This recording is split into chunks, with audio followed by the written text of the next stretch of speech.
I don't have to settle. I don't have to tolerate the life I have, even if it's good. I want great. And I want magnificent, I want outstanding, and I can do it. And getting people to think about, what do I want for my life today? Not 10 years ago what I thought I want today. And how do I make that happen? And I think, most people believe that change takes forever. And if it does happen fast, it won't last. And that's true most of the time.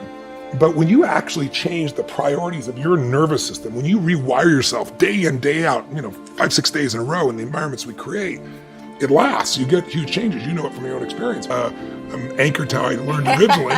But my point sincerely is, it's not like I'm so superhuman. It's like when you see someone who's the best in the world at what they do, they're being rewarded in public for what they've practiced millions of times in private. And so I keep making, I haven't stopped. I keep learning, expanding, making new distinctions. I 2 or 3 times a year, I look for something to make me grow. All lasting change happens in an altered state. See, most of us think of hypnosis, like people say, you can't hypnotize me, and they're usually in a trance when they're telling me that. I don't hypnotize anybody, I de-hypnotize them. We've been hypnotized by our culture to settle for things. We've been hypnotized by our past to think of ourselves as being limited when we're not. And so what I really try to do is I alter people's state, because in an altered state, you'll do it. Just knowing, most of us know what doesn't work and what works. Most of us know when we're screwing up. Most of us know what we should do, but we don't do it. And the reason is because in that state of mind, you're not going to. If you want, I can go on a rant on what is my highest level mission right now. So for decades, my obsession has been, what makes the difference in people, right? Why do some people, you give them everything, love, joy, tremendous education, economic well-being, and they end up going in and out of rehab all day long? How many actors, actresses, wealthy people have you seen do this? It's sad. And then there are people that life has just beat the hell out of, right? People have gone through physical abuse, sexual abuse, emotional, spiritual abuse. And many of those people, rather than being broken, become so hungry, so driven, because they don't want anybody else to experience that. I'm an example of that they become masterful in things, right?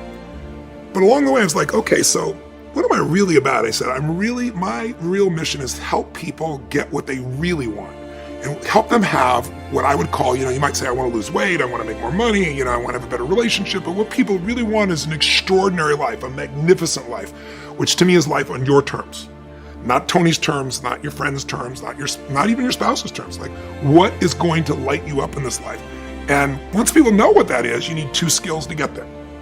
One I've taught for decades, the science of achievement. And you know me well enough, and I know you well enough, that we both have been obsessive about finding the strategies that can help people get the result they want faster than they ever have. And you're brilliant at it, and I'm really good at it, and we have a lot of friends that are really good at it. But most people can figure that out. We can help them do it faster. And I think that's a great service, and I love being able to do that. And I love knowing answers that can help people so quickly. See, the people that will live their dreams, the 2% that will do that, these are, and write this down, become a risk taker. They're risk takers. They don't mind failing. They don't mind making mistakes. They're willing to take life on, take life in the collar. This, God said, if you're not willing to risk, you cannot grow. And if you cannot grow, you cannot become your best. And if you cannot become your best, you can't be happy. And if you can't be happy, then what else is there?